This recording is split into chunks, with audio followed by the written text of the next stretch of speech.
When the AV Club travels, we always make time to visit pop culture landmarks. If something memorable happened in the world of film, TV, books, or music, we want to go there. We're not just tourists, we're pop pilgrims.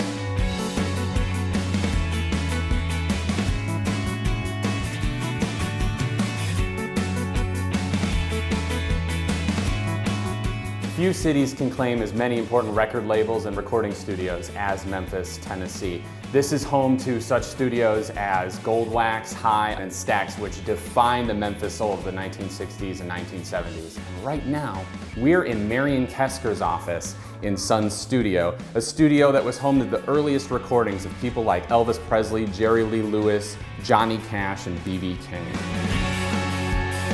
I'm Dan Telfer, and I am with Cora Pitt, one of the tour guides here at Sun Studios. Yes. Can you tell us a little bit about this room and walk us around? Yes.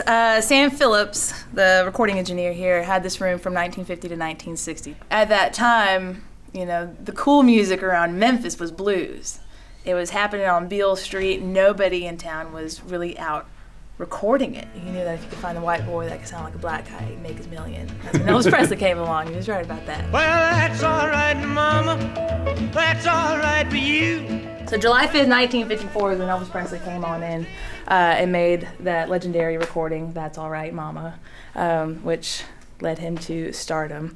Scotty Moore, who was a guitar player, stood over here on this X. He was a lead guitarist. And then Bill Black, the upright bass player, stood right there, holding the floor from his bass stand. This is an original Shore 55 vocal mic Sam used in the studio. And before he passed away in 2003, he gave us one and wanted all of the tourists and everybody take pictures with it. And he told us Elvis Presley sang into it. So it's the Elvis microphone, and we let people lick and kiss the thing if they really want to. Wow. They're that diehard of an Elvis fan. But this piano Jerry Lee used to record with. He put his cigar out right here to make his mark. Jerry Lee Lewis. The most famous rock band in the world came in 1988 and recorded 3 songs for the Rattle And Hum record. And so we have Larry Mullen's drum kit.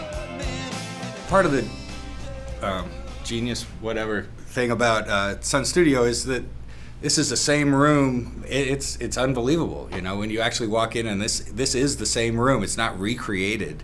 The whole Sun sound was just raw, kind of guys getting together, banging on things. Sam Phillips, just a crazy guy with, some ideas. A bunch of crazy musicians that were doing whatever they wanted to do.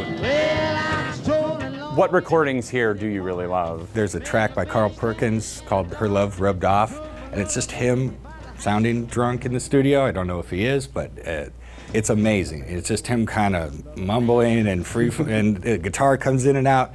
And that's just one of the best things that ever came out of here, I think.